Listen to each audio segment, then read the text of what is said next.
দাবি দেওয়া নিয়ে রাস্তায় নেমেছেন বান্দরবানে আদিবাসী শিক্ষার্থীরা। বুধবার বিকাল ৩টায় পুরাতন রাজবাড়ি থেকে প্লেকার্ড ফেস্টুন নিয়ে মিছিল শুরু করে শহরের প্রধান প্রধান সড়ক ঘুরে প্রেস ক্লাব চত্বরে সমাবেশ করেন তারা। এ সময় তারা ৭ দফা দাবি তুলে ধরেন।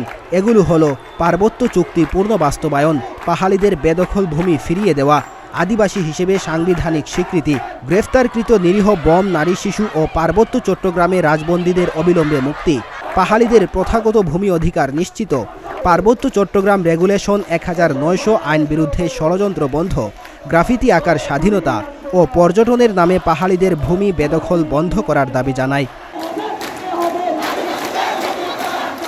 বৈষম্য বিরোধী আন্দোলনের ছাত্রনেতা ও ঢাকা বিশ্ববিদ্যালয়ের শিক্ষার্থী অং শিক্ষার্থীদের পক্ষে থেকে এ দাবি তুলে ধরেন।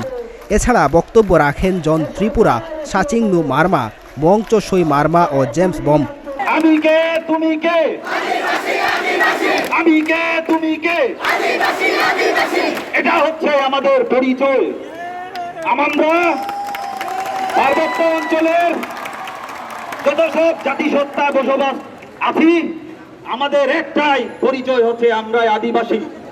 আমরা যে যার সাংস্কৃতিক কালচার আমাদের ধারণ আছে পাহাড়ের যারা বসবাসরত, বিশেষ করে বন জনগোষ্ঠীদের যেভাবে নিপীড়ন অত্যাচার শিকার হচ্ছে, আপনারাই হাজার হাজার গল্প, হাজার হাজার কথাই শুনতে পাবেন, কিন্তু আমরা কখনো সমাধান পাই নাই।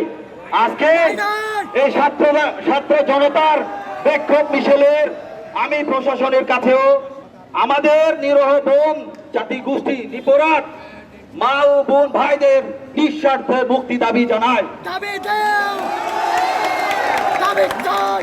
সমাবেশ শেষে ঐতিহ্যবাহী রাজার মাঠে আদিবাসীদের প্রতিবাদী গানে সাংস্কৃতিক অনুষ্ঠান আয়োজন করা হয়।